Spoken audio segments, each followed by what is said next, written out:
Welcome friends, आप सभी का स्वागत है हमारी एक नई वीडियो में जिसमें हम पढ़ेंगे क्लास 8 के चैप्टर नंबर 7 को, जिसका नाम है घन और वर्गमूल। घन और घनमूल। तो आइए हम इससे शुरू करते हैं। तो देखिए, इस चैप्टर में जैसा कि इसका नाम दिया हुआ है वो है, चैप्टर का नाम है घन और घनमूल। तो इससे पहले वाला जो चैप्टर था उसमें हमने वर्ग और वर्गमूल के बारे में जाना, और इस चैप्टर में हम जानेंगे कि घन क्या होता है और घनमूल क्या कैसे निकाला जाता है। तो इस चैप्टर का पहला टॉपिक जो है वो होगा घन। तो सबसे पहले हम जान लेते हैं कि घन क्या होता है। कि यदि किसी, तो हम यहां लिख सकते हैं उसकी परिभाषा को, किसी भी संख्या का स्वयं से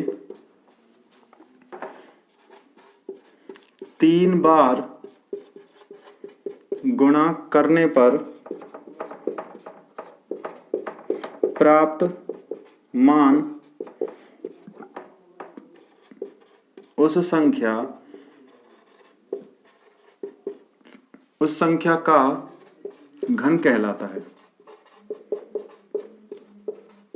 देखिएगा ये कैसे होता है। जैसे हम 2 का घन निकालना चाहें तो हम क्या लिखेंगे, पहले लिखेंगे 2, और हमें इसका घन निकालना है तो हम लिखेंगे 2 का घन। तो जब हम 2 का घन निकालते हैं तो क्या होगा, 2 को हमें 3 बार गुणा करना पड़ेगा, 2 गुणा 2 गुणा 2। तो अब यहाँ पर 2 जो है मैंने उसको 1 2 3 बार लिखा। अब इनका हम गुणा करेंगे तो इस 2 का इस 2 के साथ जब गुणा करेंगे तो 2 दूनी 4 होगा, और जब 4 का गुणा 2 के साथ करेंगे तो 8 आएगा। ये हमेशा ध्यान रखना है, ऐसा नहीं करना है कि 2 का गुणा 2 से किया तो यहां पर 4 तो आ गया, फिर हमने सोचा कि 2 का गुणा फिर 2 से करें फिर 4 आएगा। नहीं, इस प्रकार तो गलत हो जाएगा। हमें क्या करना होता है, जब एक संख्या से दूसरी संख्या की तरफ गुणा करने पर पहुंचते हैं तो जो मान आएगा ना, हमें उसे यहां मानना होता है। तो यहां 4 आ गया तो 4 के बाद अब 2 से उसका गुणा करना, तो 4 दूनी हो जाएंगे 8। तो इसी प्रकार 2 का जो घन है वो 8 होता है। लेकिन हर बार हम ये तो नहीं लिखेंगे कि 2 का घन है या 5 का घन है या 10 का घन है, तो वो ऐसा नहीं लिखते। तो इसके लिए क्या करना होता है, हम एक चिन्ह का प्रयोग करते हैं। जो घन है उसके चिन्ह को लिखते हैं, जैसे कि उस संख्या को ब्रैकेट के अंदर लिखेंगे और उस पर लगा देंगे 3 घात। यहां पर जो ऊपर अंक लिखा हुआ है ये घातांक कहलाता है, और जो अंक है ये घातांक है, और ऊपर लिखने की इस प्रक्रिया में यहां जब ये लिखा है इसको तो ये घात कहलाती है। तो इस प्रकार से जो संख्या यहां लिखी हुई होगी वो आधार होगा। तो आधार हमारा a हो सकता है, जैसे कि 2 है तो हम यहाँ इसको इस प्रकार लिख सकते हैं कि 2 और उसकी घात 3। तो 2 की घात जब 3 है तो हम कह रहे हैं कि 2 का हम घन निकाल रहे हैं। वो कितना हो जाएगा, वो होगा 8। तो इस प्रकार से हम किसी भी संख्या का घन निकाल सकते हैं। तो इसके बाद अब हम जानते हैं कि बाकी हमारी जो शुरुआत की संख्याएं होती हैं, तो 1 से लेकर 10 तक की संख्याओं के घन कौन से होते हैं, और उसी के आधार पर हम जानेंगे कि कौन सी संख्या पूर्ण घन कहलाती है और कौन सी संख्या पूर्ण घन नहीं होती है। तो आइए उसे हम शुरू करते हैं। तो देखिए, अब हमारा जो अगला टॉपिक था वो है पूर्ण घन, और उसके अलावा दूसरा टॉपिक है इसी में कि क्रमागत विषम संख्याओं का योग। तो यहाँ हम पहले पूर्ण घन को जान लेते हैं। तो हमारी जो संख्याएं होती हैं, तो हमने शुरुआत की संख्याओं को तो लिया 1 2 3 4 5 6 इस प्रकार से 10 तक। तो हमने यहाँ 1 से लेकर 10 तक की जो संख्याएं होती हैं उन संख्याओं के घन कौन से होते हैं। तो 1 का घन तो होता है 1, कैसे प्राप्त हुआ है वो हमने जान लिया था पहले कि 1 को हम किससे गुणा करेंगे, 1 से ही करेंगे, लेकिन 3 बार करेंगे। तो ऐसे यहाँ पर 2 को 3 बार गुणा करने पर 8 आता है, 3 को 3 बार गुणा करने पर 27 आता है। तो 1 8 27 64 125 216 343 512 729 और 1000 जो है ये हमारी क्रमागत संख्याएं, जो प्राकृतिक संख्याएं उनके घन दिए हुए हैं। इन्हीं से ही हम इनके अंक का पता लगाते हैं। यदि एक चीज आप यहाँ विशेष रूप से जान सकते हैं वो क्या होगी, देखो कि यदि हमारी संख्या जो है यदि हमारी संख्या यहाँ पर कैसी दी हुई है, ये एक विषम संख्या है, ये एक विषम संख्या है, यहाँ पर एक विषम संख्या है, यहाँ एक विषम संख्या है, ये विषम संख्या है, ये भी एक विषम संख्या है। जब भी कभी विषम संख्या होती है तो हम यहाँ लिखेंगे जो विषम संख्या होगी उसका जो घन होगा वो भी विषम ही होगा, और सम संख्या जब होगी हमारी तो उसका जो घन होता है वो सम संख्या होती है। तो इसका अनुमान आप यहां से लगा सकते हैं और कोई भी संख्या को देख भी सकते हैं। इसके अलावा अब देखिए हमने ये जान लिया, तो इनके बीच में उपस्थित कोई भी जो संख्या है, जैसे 1 से 8 के बीच में कौन सी संख्या है, 1 से 8 के बीच में 2 भी होता है, 3 भी है, 4 है, 5 है, 6 है, 7 है। तो ये जो सभी अंक है ना 2 से लेकर 7 तक के, वो पूर्ण घन नहीं होते। जो संख्याओं को हम घन में परिवर्तित कर रहे हैं, जैसे 1 का घन 1 होता है, 2 का घन 8 होता है, तो यहाँ 1 है, 8 है, 27 है, ये पूर्ण घन संख्या कहलाती है। जो संख्या पूर्ण घन बनाती हैं, जो बन जाती हैं किसी का पूर्ण घन, वही पूर्ण घन संख्या कहलाती है। तो इस प्रकार से हमें पता चलता है पूर्ण घन संख्याएं कौन सी हैं, और इनके बीच में उपस्थित कोई भी संख्या जो है पूर्ण घन नहीं होती है। इसके अलावा देखो कि क्रमागत विषम संख्याओं का योग क्या हमें बताता है। तो सबसे पहले यदि हम लिखें कि एक का घन, एक है जो, तो एक को हम लें और इसका हम क्या करें, एक का घन करें, या फिर एक को जोड़ें हम, तो एक बराबर होता है एक के, जो किसका घन है, यहाँ एक का घन है। दो, अगली वाली दो संख्याओं को लो, तो अगली वाली दो संख्या कौन सी है, 3 + 5 होती है विषम संख्या, एक के बाद 3 आता है, 3 के बाद 5, दोनों को अगर ध्यान से जोड़ोगे तो 3 और 5 8 होते हैं, तो ये 2 के घन के बराबर है। जब तीसरे नंबर की संख्या का घन लिखना है तो हमें इसके बाद वाली तीन संख्याओं को लिखना है। तो 5 के बाद कौन आता है, 5 के बाद 7 आता है, 7 के बाद में 9 आता है, 9 के बाद 11 आता है, इन सबको जोड़ेंगे तो हमें प्राप्त होता है 27। तो इस प्रकार से जो 27 होगा वो 3 का घन है। अब आगे बढ़ते हैं, 11 के बाद अगली संख्या कौन सी होती है, 11 के बाद आती है 13, 13 के बाद में 15 आता है, 15 के बाद में 17, 17 के बाद में 19 आता है। अब यहाँ देखो 1 2 3 संख्या, तो यहाँ पर 1 2 3 और 4 संख्या है। जब इन 4 संख्याओं को जोड़ेंगे तो इन सबका योग जो है वो हमें प्राप्त होता है 64 के बराबर। जो 64 है वो 4 का घन होता है। तो इस प्रकार से यदि हम विषम और क्रमागत संख्याओं का योग करें तो जितने अंक हम काम में लेंगे वो उतनी संख्याओं का योग उस संख्या का घन बन जाता है। तो ये 1 का घन 1 से बना, 2 संख्याओं को लिया था हमने तो इसलिए वो 2 का घन बना, 3 संख्याओं को लिया था तो 3 का घन बना, 4 संख्याओं को लिया तो 4 का घन बना, 5 संख्याओं को लेंगे तो वो 5 का घन बनेगा। तो इस प्रकार से विषम क्रमागत या फिर क्रमागत विषम संख्याओं का जो योग है वो हमें घन प्राप्त करने में भी मदद करता है। तो इसके बाद आइए बढ़ते हैं हम हमारे अगले टॉपिक पर कि वो कैसे हम जो घन है वो हम प्राप्त करते हैं अन्य विधियों से।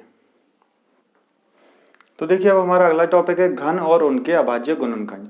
तो हमने ना कुछ छोटी छोटी 2 संख्याएं लिख ली हैं, एक संख्या 4 है और दूसरी है 6। तो पहले एक उदाहरण को समझ लेते हैं कि 4 जो लिखा हुआ है तो ये एक घन संख्या है, इसका जब हम घन निकालते हैं तो इसका घन जो है वो कितना हो जाता है, 4 का घन वहां देखिएगा 64 होता है, 4 बराबर से होगा 64। अब 4 के हम क्या करें, टुकड़े करते हैं हम। यदि हम 4 के टुकड़े करें तो कौन कौन से टुकड़े आते हैं, तो देखो 4 के जो गुणनखंड है 4 बराबर से होता है 2 × 2, इसके अभाज्य गुणनखंड 2 × 2 बनेंगे। तो 64 जब हमें प्राप्त करना होगा तो ध्यान रहे 4 का जब हम घन कर रहे हैं तो यहाँ 4 का घन कैसे होता है, 4 की घात 3।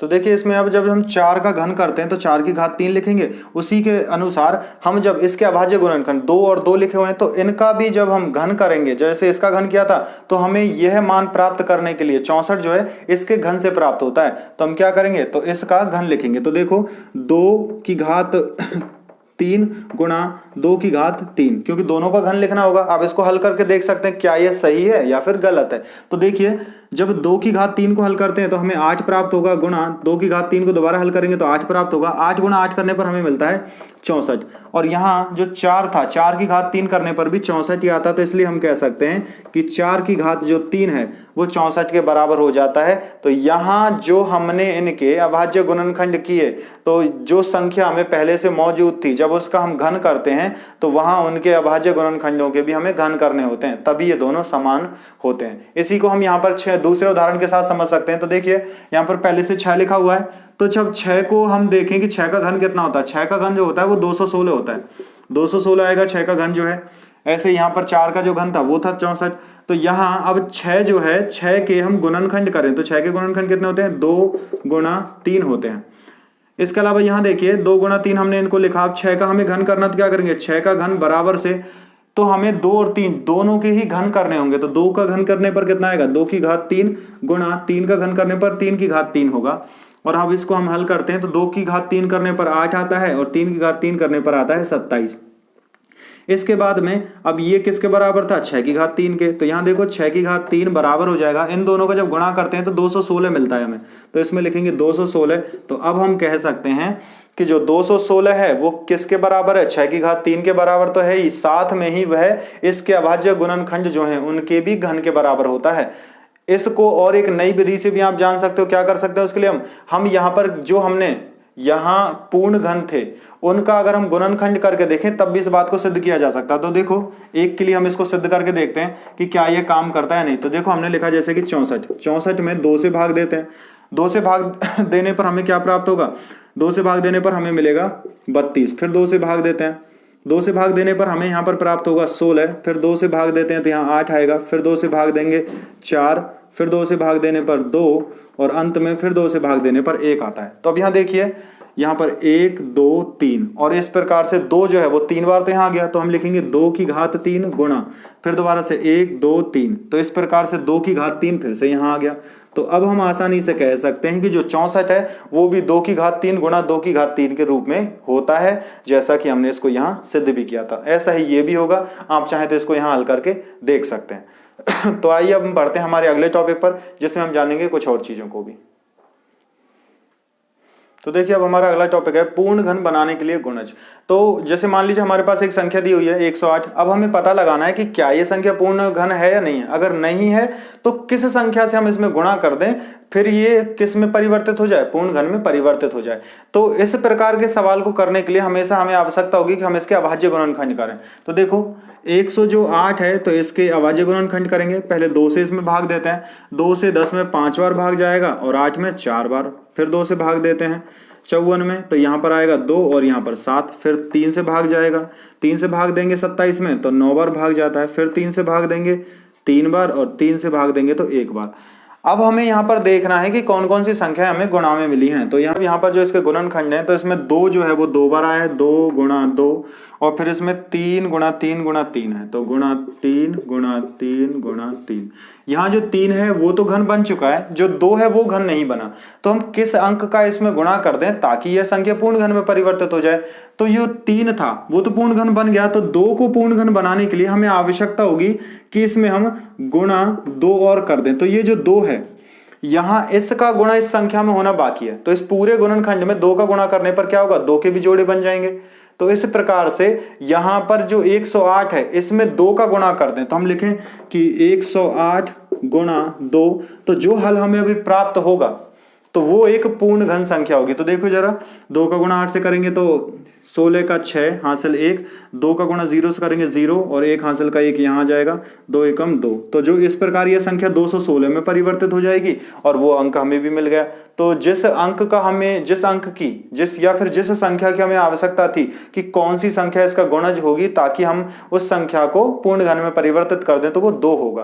तो इस प्रकार से हम किसी भी प्रकार के सवाल को हल कर सकते हैं, हमें बस उसके अभाज्य गुणनखंड करने की आवश्यकता होती है, जिससे हम पता लगा सकते हैं कि कोई भी संख्या जो है किस गुणज की सहायता से वो पूर्ण घन में परिवर्तित हो जाती है। तो आइए हम बढ़ते हैं हमारे अगले टॉपिकों की ओर, जिसमें अब हम जानेंगे कि घनमूल क्या होता है और कैसे उन सवालों को हल करते हैं। तो आइए शुरू करते हैं। तो देखिए अब हमारा अगला टॉपिक जो है वो है घनमूल, और इसी टॉपिक में आगे हम पढ़ेंगे कि अभाज्य गुणनखंड विधि द्वारा घनमूल कैसे प्राप्त किया जाता है।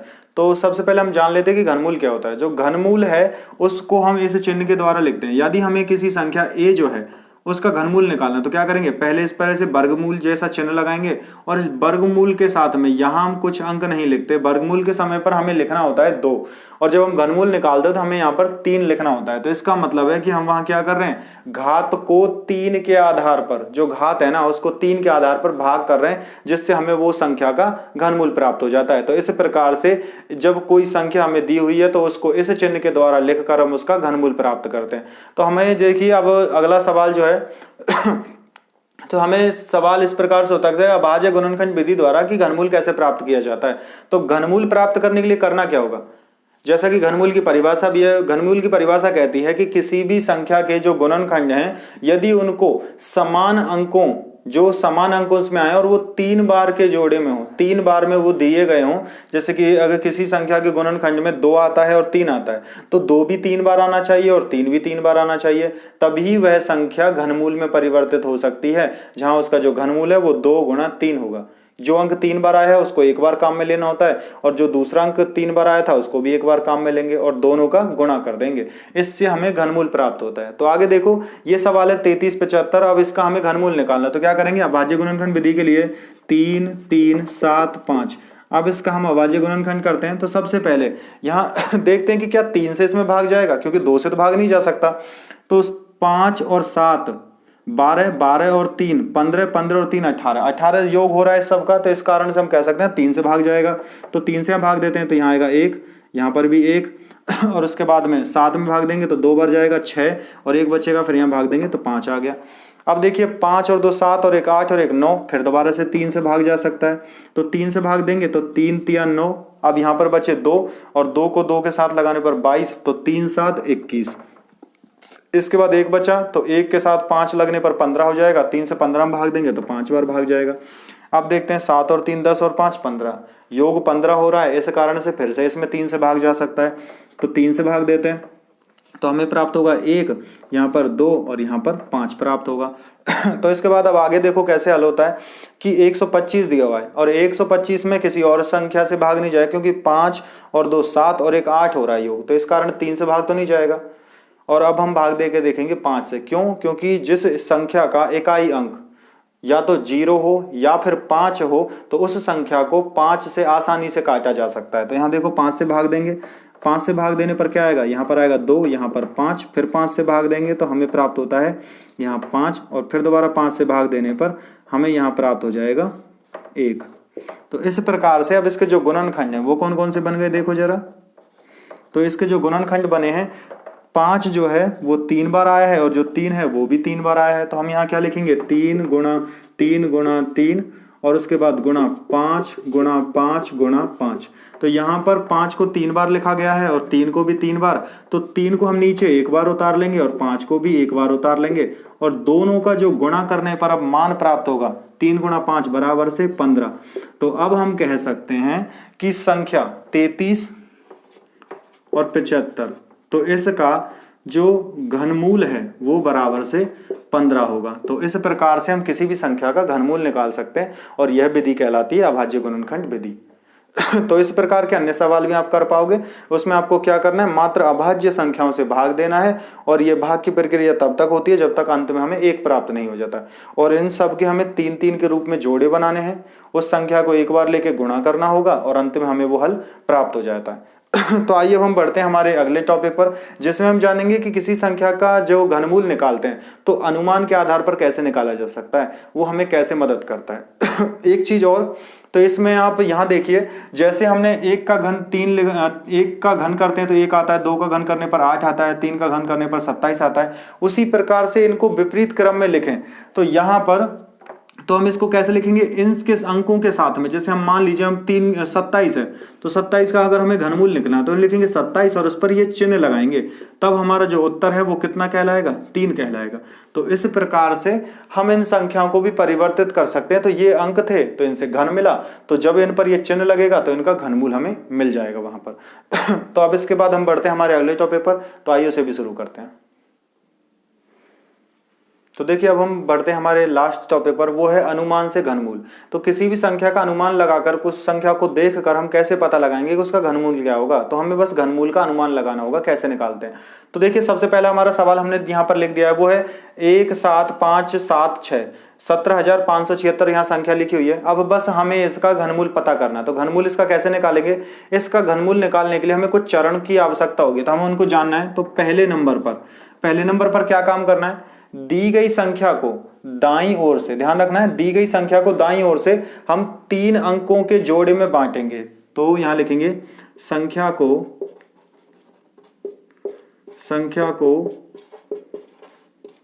दाईं ओर से 3 3 के जोड़े में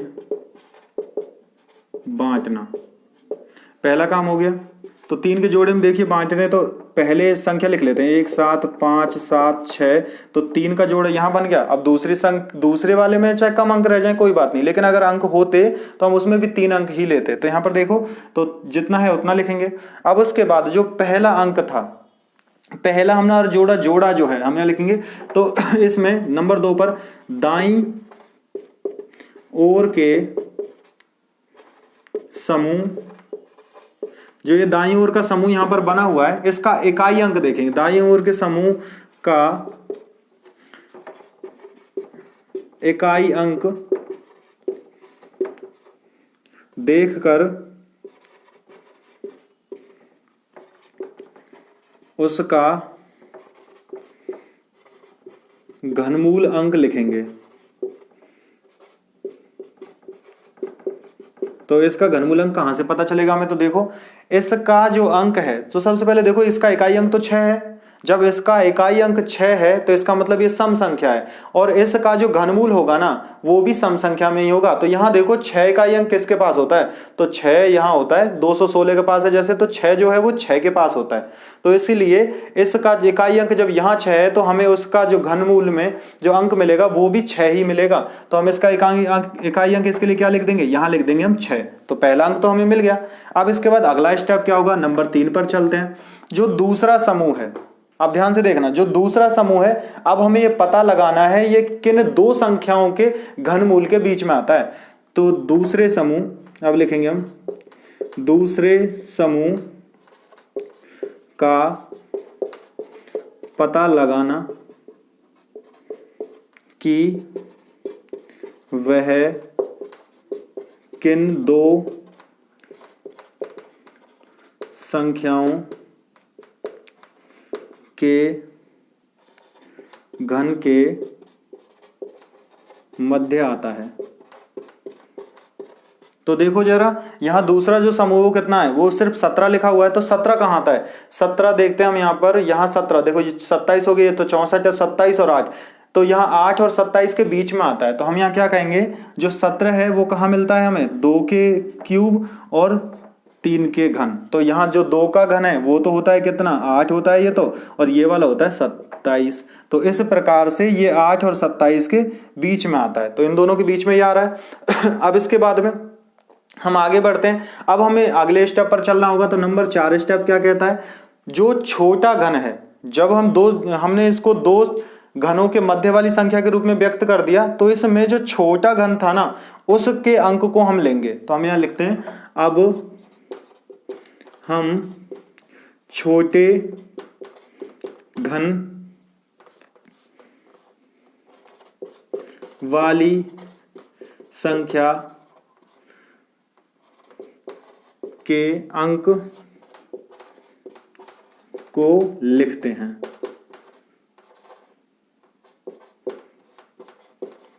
तो देखिए इसका छोटे घन की संख्या का अंक कौन सा है? 2 है वो। तो इसके लिए हम क्या करेंगे? अब इसमें से इस 2 को काम मिलेंगे। तो यहां से हमें क्या मिल जाएगा? सीधा ही 2 मिलेगा, और यहां से हमें मिल गया था 6। तो इस प्रकार यह जो घनमूल होगा यहाँ पर जो यहाँ पर लिखा हुआ है 17,576 जो लिखा हुआ है, यह 26 का घनमूल होगा। तो इस प्रकार से हमें घनमूल प्राप्त हो जाता है। तो अब हम लिखेंगे नंबर 5 पर, अतः अब हमें घनमूल प्राप्त हो जाएगा। तो यह इसका अंतिम चरण है। तो हमारे पास जो ये चरण हमने लिखे हैं, इन चरणों का प्रयोग करके आप किसी भी घनमूल का अनुमान भी लगा सकते हो। अनुमान तो इससे लग गया कि हम यहाँ पर अनुमान की विधि का प्रयोग कर रहे थे, और अंत में हमें वो घनमूल भी प्राप्त हो गया कि कैसे उस संख्या का हम जो घनमूल है वो प्राप्त करते हैं। तो इस चैप्टर में हमने पूरा जान लिया है। तो आज की इस वीडियो में बस इतना ही। फिर हम मिलेंगे एक नई वीडियो में आपसे नए टॉपिक के साथ में। तब तक के लिए धन्यवाद।